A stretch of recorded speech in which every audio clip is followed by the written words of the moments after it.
കുറ്റ്യാടി ഞാൻ പോയത് വെറുതെയല്ല.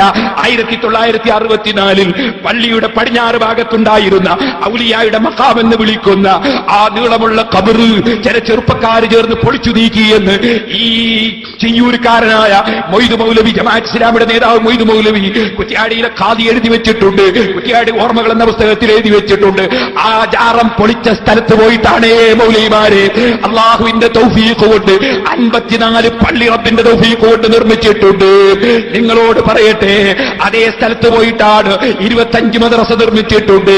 അവിടെ പോയിട്ടാണ് റബ്ബിന്റെ തൗഫീഖ് കൊണ്ട് 8 ഇംഗ്ലീഷ് മീഡിയം സ്കൂളുകൾ സ്ഥാപിച്ചിട്ടുണ്ട്. 6000-ലധികം കുട്ടികൾ ഇംഗ്ലീഷ് മീഡിയം സ്കൂളുകളിൽ പഠിക്കുന്നുണ്ട്.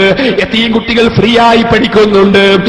ഹരിയാനയിലുള്ള ചെറിയ മക്കൾ, ഉറുദുക്കാരായ ചേരി പ്രദേശങ്ങളിലുള്ള പാവപ്പെട്ട മക്കൾ അവിടുന്ന് പഠിക്കുന്നുണ്ട്. ഭൗതിക വിദ്യാഭ്യാസവും ആത്മീയ വിദ്യാഭ്യാസവും ഉണ്ട്. ഖുർആൻ മനഃപ്പാഠമാക്കുന്ന 100 മക്കളുണ്ട്. ശരീഅത്ത് കോളേജിൽ 100 കുട്ടികൾ പഠിച്ച് പണ്ഡിതന്മാരായി അൽഹംദുലില്ലാഹ് ഓലശത്തിൽ പഠിച്ച ഈ നൗഷാദ് സഖാഫി റബ്ബിന്റെ തൗഫീഖ് കൊണ്ട് ഏത് മൗലവിക്ക് ധൈര്യമുണ്ട് ഈ ചെറുപ്പക്കാരനായ നൗഷാദ് സഖാഫി അയച്ചു തരാം? നേരിടാൻ ധൈര്യമുണ്ടോ മൗലവിമാരെ? അങ്ങനത്തെ 100 മക്കൾ